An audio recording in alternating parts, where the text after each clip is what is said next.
para todos, seja bem-vindo mais uma vez aqui ao canal Voz Clama no Deserto e a mais uma programação. Fique conosco, tá bom? Até o fim. Se você não for cadastrado, se cadastre, faça parte desta família, que é a família do canal aqui, a Voz Clama no Deserto, onde sempre estamos a refletir na Palavra de Deus, a conhecer conteúdos.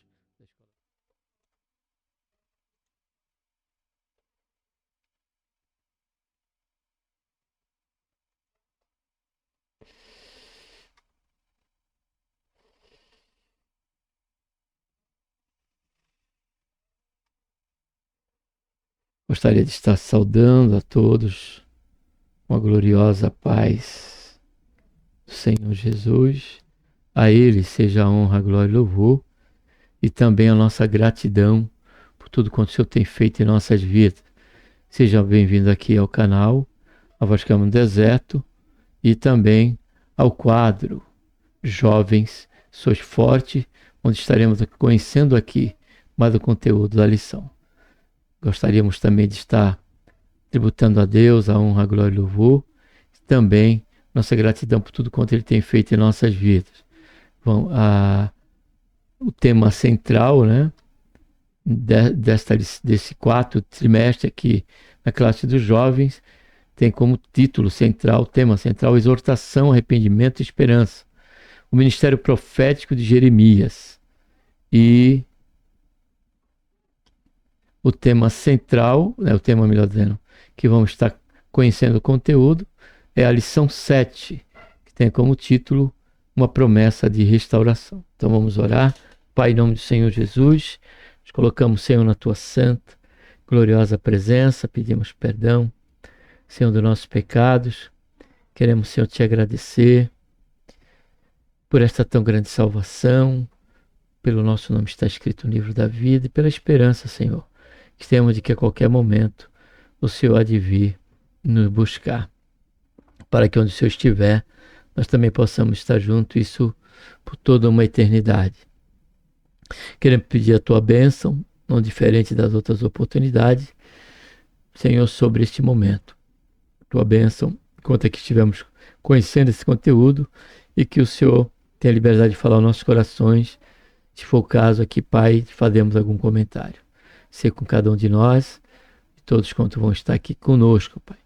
Em nome do Senhor Jesus, Pai, que oramos, te damos graça por tudo, em nome do teu santo Filho Jesus Cristo, nosso Senhor. Amém.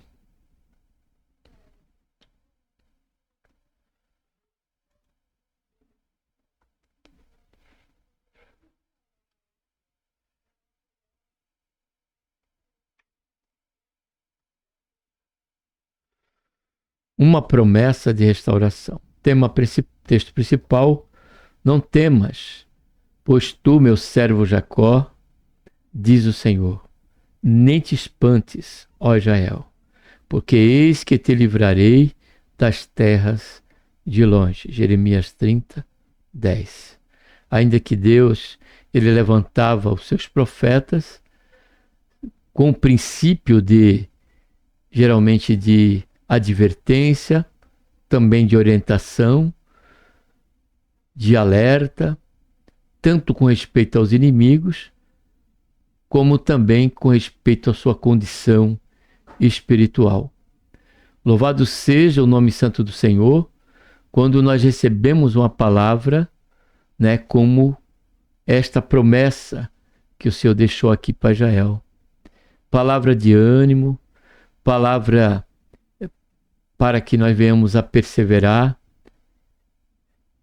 palavra de esclarecimento, de iluminação, palavra de revelação, né, a nos clarear nossos olhos para que possamos ver, entender a sua palavra, a sua vontade. Porém também o Senhor usa o profeta ali para chamar o povo, né, e mostrar a sua condição espiritual. Não diferente de cada um de nós, precisamos nos ater, né, a toda a palavra quando ela vem no momento em que nos encontramos. Ela vem como uma palavra de confronto, uma palavra que vem para nos alertar, para que nós possamos humildemente nos quebrantar diante do Senhor, nos arrepender e voltar a nossa face, nossos olhos para Deus, por certo, tendo a certeza de que maior é Ele do que o nosso coração. Isso fala do amor de Deus, isso fala do cuidado de Deus, e ainda isso fala da longanimidade de Deus, como foi o caso de Jeremias diante das duas tribos ali, que estavam sob uma condição caótica, espiritualmente falando. Porém, além da advertência ao chamar eles ao arrependimento, a endireitar os seus caminhos de forma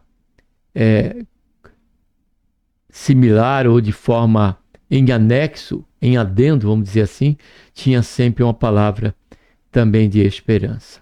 Porque o nosso Deus é um Deus de esperança. O nosso Deus, caro jovem, é um Deus de segunda, de terceira, de quarta, de quantas oportunidades o Senhor venha nos dar ou necessitarmos, o Senhor está disposto a nos dar, desde que haja um sincero arrependimento em nossos corações. Resumo da lição: o amor de Deus pelo seu povo é incondicional. Podemos vê-lo não somente na correção dos hebreus, mas também em sua ação fiel de restaurá-lo, como acabamos de comentar. Texto bíblico, Jeremias 30, de 8 a 11, e também 31, de 7 a 17. Porque será naquele dia, diz o Senhor dos exércitos, que eu quebrarei o seu jugo de sobre o teu pescoço, e quebrarei as tuas ataduras, e nunca mais se servirão dele os estranhos. Mas servirão ao Senhor seu Deus, como também a Davi seu rei, que lhes levantarei. Não temas, pois, tu, meu servo Jacó, diz o Senhor, nem espantes, ó Israel, porque eis que te livrarei das terras de longe, e a tua descendência da terra do seu cativeiro. Jacó tornará e descansará, ficará em sossego, não haverá quem o atemorize. Porque eu sou contigo, diz o Senhor, para te salvar, porquanto darei fim a todas as nações entre as quais te espalhei. A ti, porém, não darei fim, mas castigar-te-ei com medida, e de todo não te terei por inocente.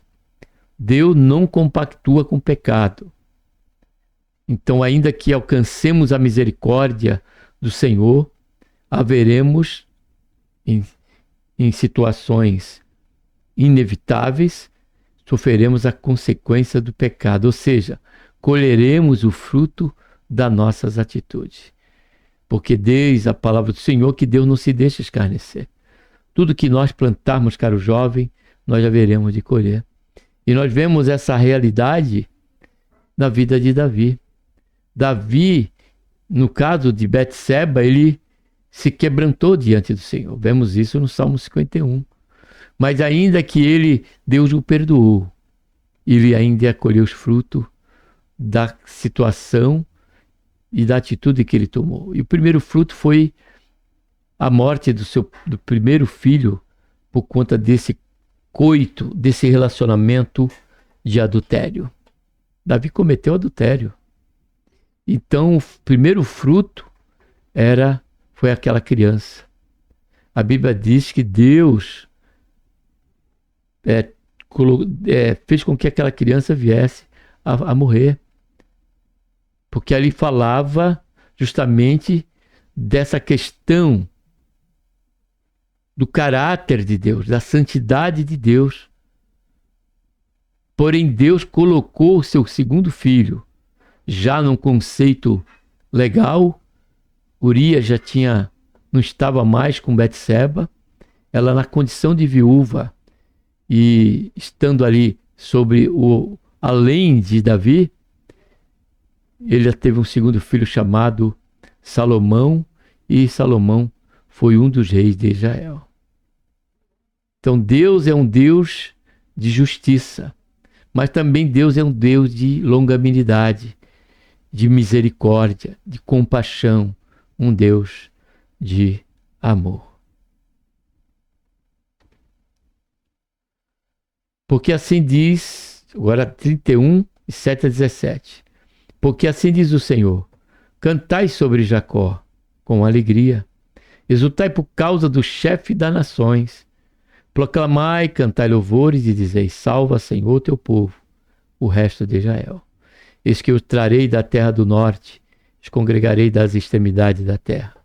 E com eles os cegos, os aleijados, as mulheres grávidas e as de parto juntamente em grande congregação voltarão para aqui. Virão com choro e com súplicas, o levarei. Guiá-los-ei aos ribeiros de águas, por caminho direito, em que não tropeçarão, porque eu sou um pai para Israel, e Efraim é o meu primogênito.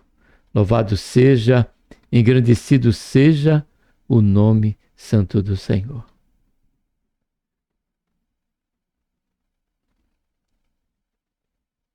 Ouvi a palavra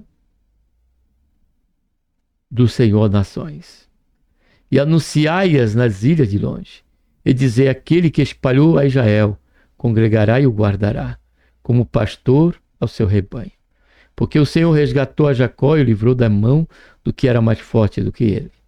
Há de vir, exultarão nas alturas de Sião, correrão aos bens do Senhor, o trigo e o mosto, e o azeite, e os cordeiros, e os bezerros, e a sua alma será como um jardim regado, nunca mais andarão tristes.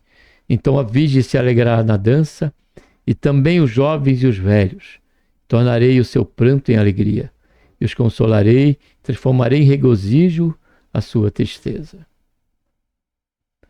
E saciarei a alma do sacerdote de gordura, e o meu povo se fartará dos meus bens, diz o Senhor. Sim, diz o Senhor, uma voz se ouviu em Ramá. Lamentação, choro amargo, Raquel chora seus filhos, sem admitir consolação por eles, porque já não existem. Assim diz o Senhor, reprime a voz de choro e a lágrima dos teus olhos, porque há galardão para o teu trabalho, diz o Senhor, pois eles voltarão da terra do inimigo.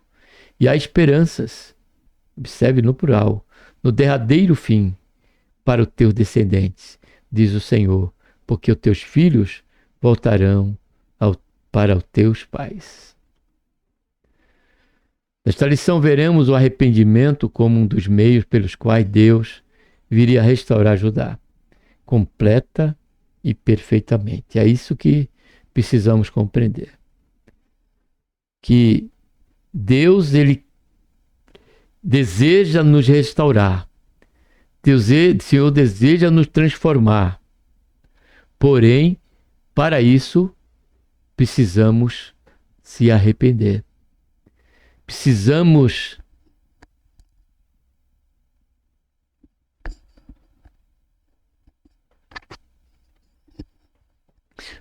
ter nojo da vida em que levávamos.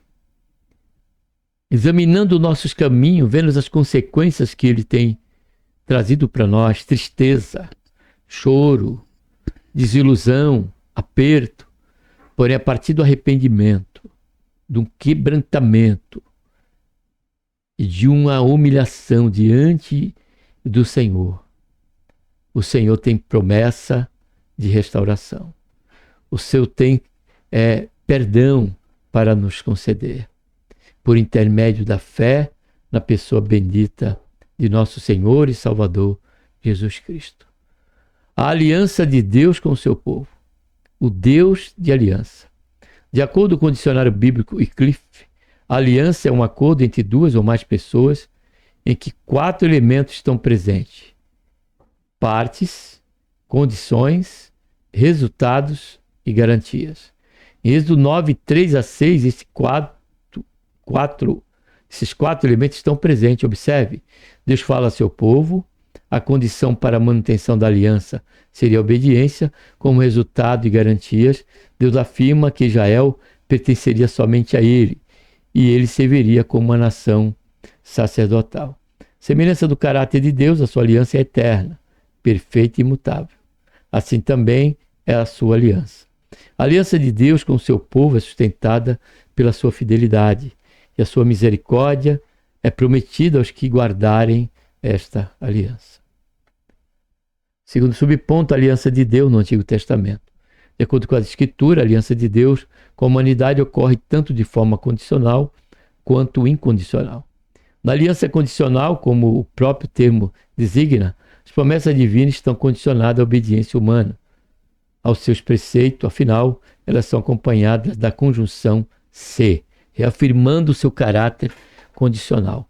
A relação com Israel é um exemplo dessa natureza condicional da aliança de Deus. Esta aliança está firmada única e exclusivamente no caráter perfeito e eterno de Deus. Por isso, ela é inviolável. Além de apresentar o desenvolvimento das alianças de Deus com a humanidade, o Antigo Testamento antevê e anuncia a nova aliança. Isaías 61:8, 9, Ezequiel 17, 28, 26 e cumprida cabalmente em Cristo, Mateus 26, 28, 29. Conclui-se, portanto, que os profetas tiveram participação na comunicação da aliança eterna de Deus com a humanidade, que se cumpriria na pessoa bendita do Senhor Jesus e no seu ministério quando aqui esteve. Terceiro subponto, a nova aliança e o profeta Jeremias. O capítulo 30 a 33 do livro de Jeremias compõe a seção na qual Deus reforça o seu cuidado para com o seu povo, prometendo-lhe restauração e afirmando a sua fidelidade com a sua palavra em relação à sua aliança com o seu povo. A palavra de Deus, por meio de Jeremias, nesta seção, levaram o povo ao mínimo, no mínimo, pensar em um tempo para além dos seus dias, pois o profeta falou a respeito de um tempo novo, de uma nova aliança.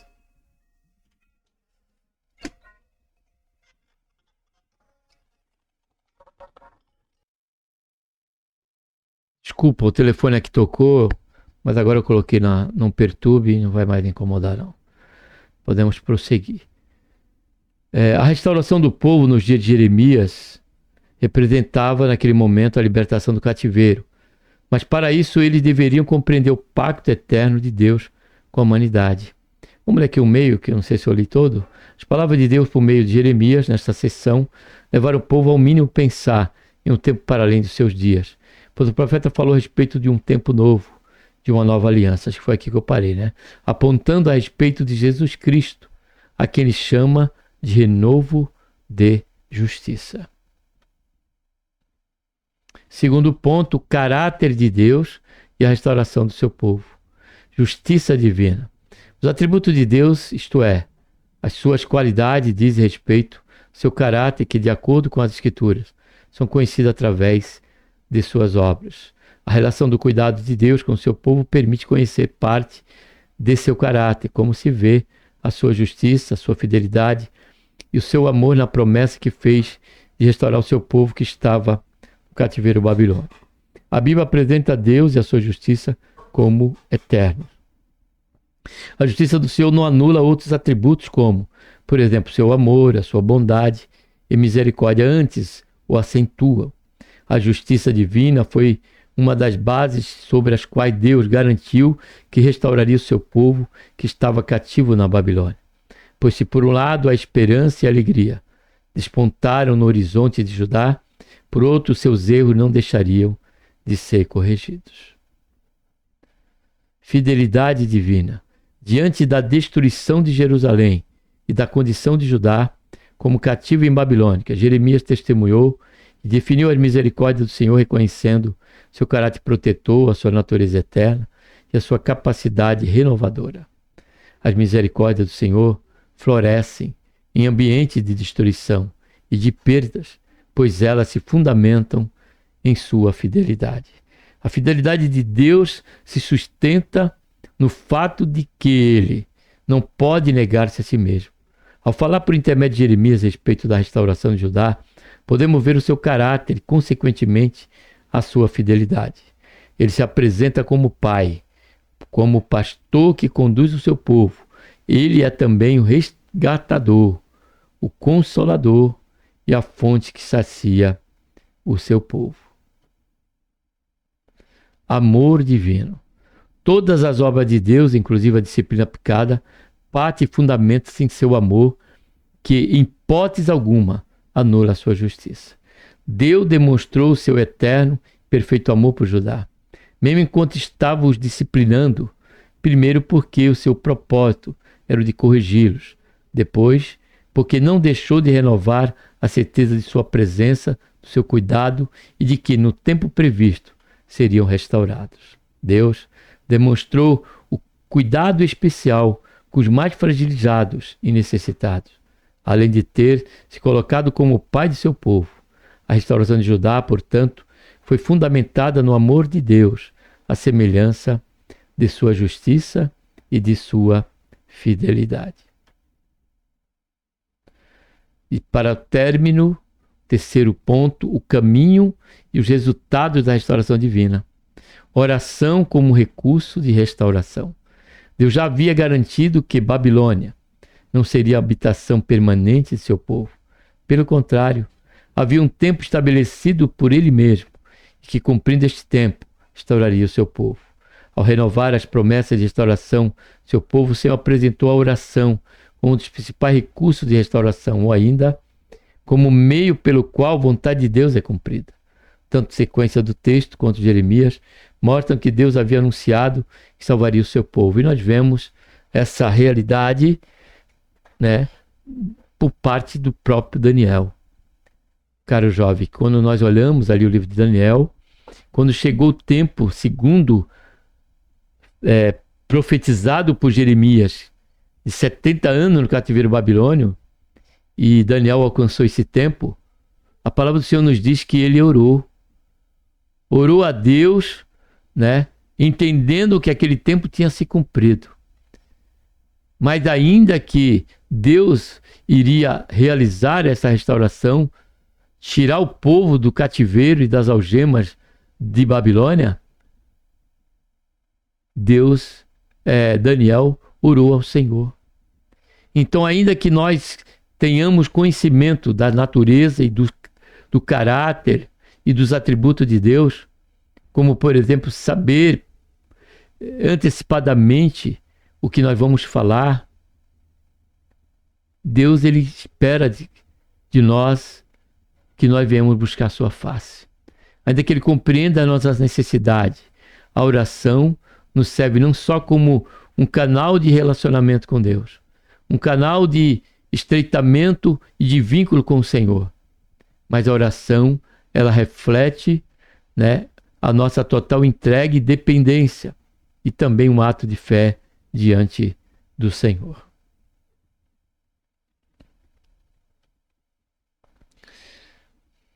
Gratidão e arrependimento. A gratidão e o arrependimento são virtudes valiosíssimas do ponto de vista bíblico e doutrinário. De um lado, João Batista advertiu os ouvintes de seus dias a produzir o fruto digno de arrependimento.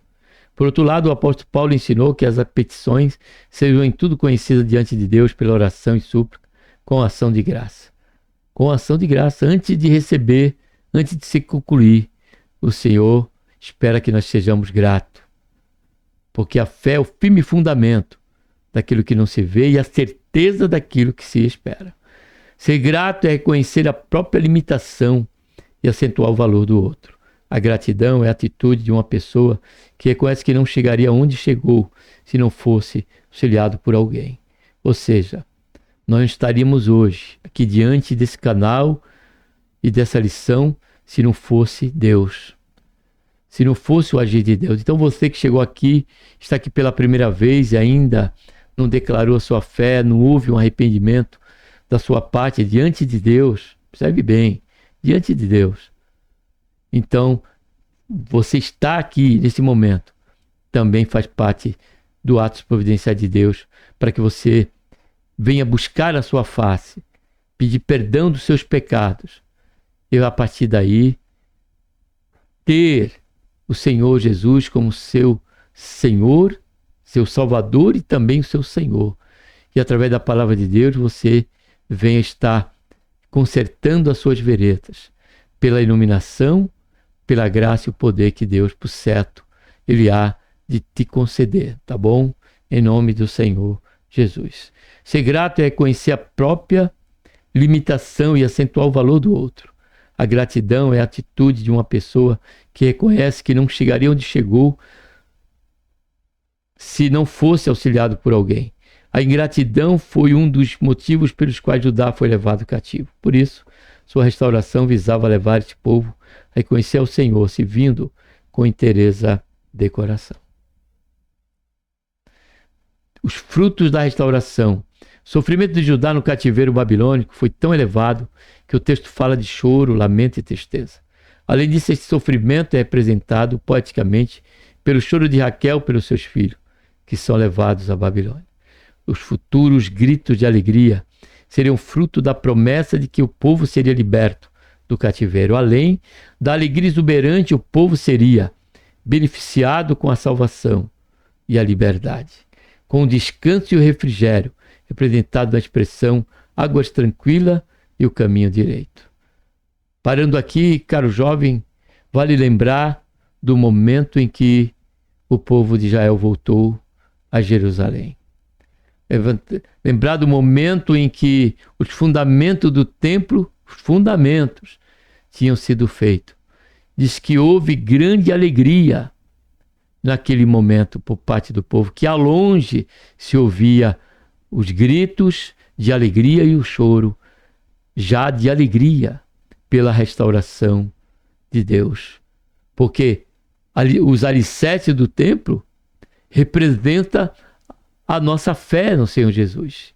A nossa fé em Cristo é o alicerce pelo qual, a partir daí, nós somos edificados por Ele. Compreendendo a altura, compreendendo a profundidade, compreendendo a largura e o comprimento. Diante deste anseio, Deus, Ele nos concede isso. Ele passa a nos edificar, tanto pessoalmente como coletivamente.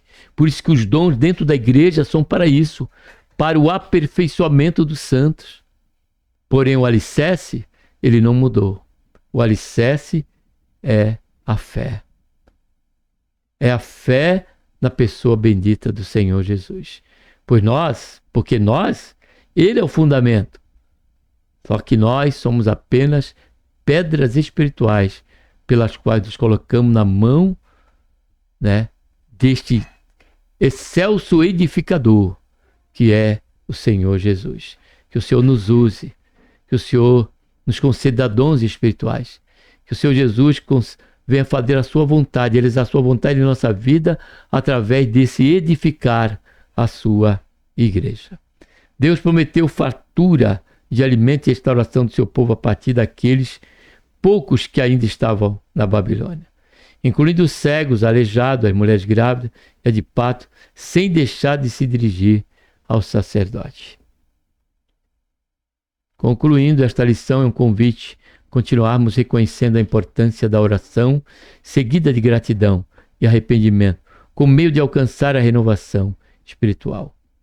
Então, meu amado e querido irmão, quem sabe você que está aqui conosco, ouve este ato de Deus e colocar você diante desta lição.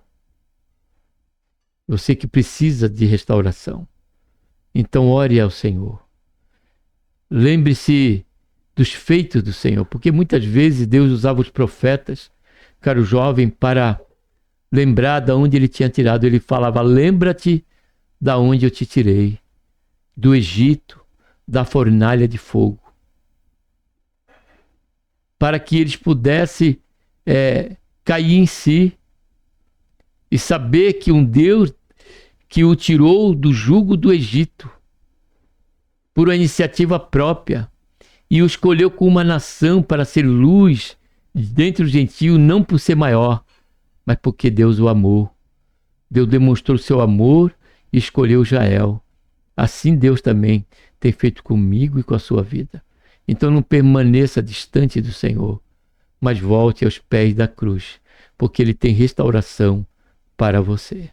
A semelhança do compromisso de Deus com Judá, que fundamentado em seu compromisso com a sua aliança, com seu povo e em seu caráter, o Senhor permanece o mesmo e pode restaurar o que se quebrou e promover renovação espiritual ainda hoje. Por quê? Porque o Senhor ainda não mudou. O Senhor continua o mesmo. O Senhor continua perdoando, restaurando. O Senhor continua falando conosco. Se nós estamos passando por um processo de correção, Isso não é outra coisa senão a longanimidade de Deus.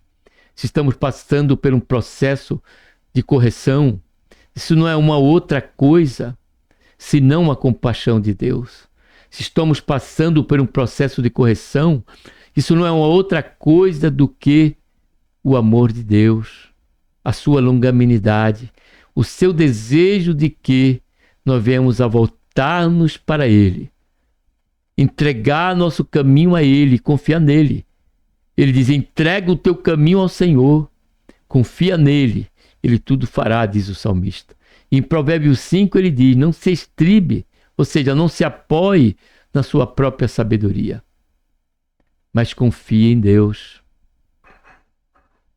E a partir daí, a promessa é que Ele endireitaria as nossas veredas, como Ele tem feito, e continuar fazendo, porque há muito a ser feito. Porém, o Senhor sabe exatamente o que é preciso ser feito, no que diz a minha vida e a tua vida. Descansemos nesta certeza, descansemos nestas promessas, descansemos neste Deus de esperança, neste Deus de restauração. Amém? Que Deus, por intermédio de Cristo Jesus, nosso Senhor, nos abençoe. Um abraço a todos e vamos estar orando. Pai, em nome do Senhor Jesus, nos colocamos, Senhor, na tua santa, gloriosa presença, pedimos perdão, Pai, dos nossos pecados que temos cometido. Queremos, Senhor, te agradecer por este momento, Senhor. Que até aqui estivemos, Senhor, conhecendo esse conteúdo que nos traz à mente, Senhor, que nós podamos ter esperança. Esperança em Ti, independente do caminho que vemos estar levando. O que nos cabe somente, Pai, como nos ensinou este conteúdo, é nos arrepender, é nos quebrantar com o coração contrito, porque o Senhor não abandona, o Senhor se faz presente naquele que tem o coração quebrantado e contrito. Faz isso, Pai. Abençoa aqueles que abandonaram o caminho, Senhor, jovens, que foram sucumbidos pelos manjares deste mundo, Pai.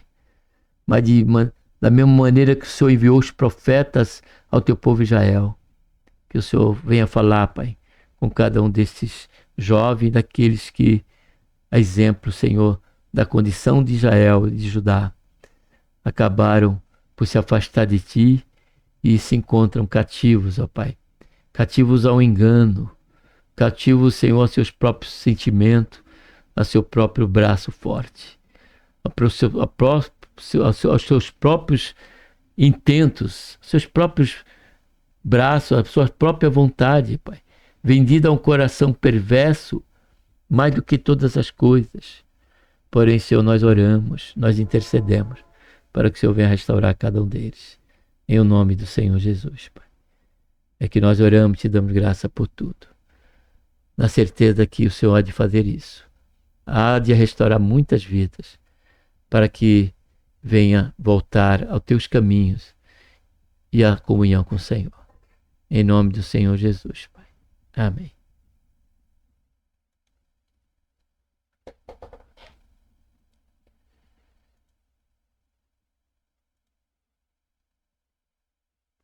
Que Deus abençoe a todos, a você, a sua casa, a sua família, e que esta meditação venha trazer para você edificação, consolação ou até mesmo a necessidade da exortação. Mas saiba por certo que a palavra do Senhor é boa, perfeita e agradável a todo momento que a ela estivermos a refletir. Tá bom? Um abraço a todos. Obrigado.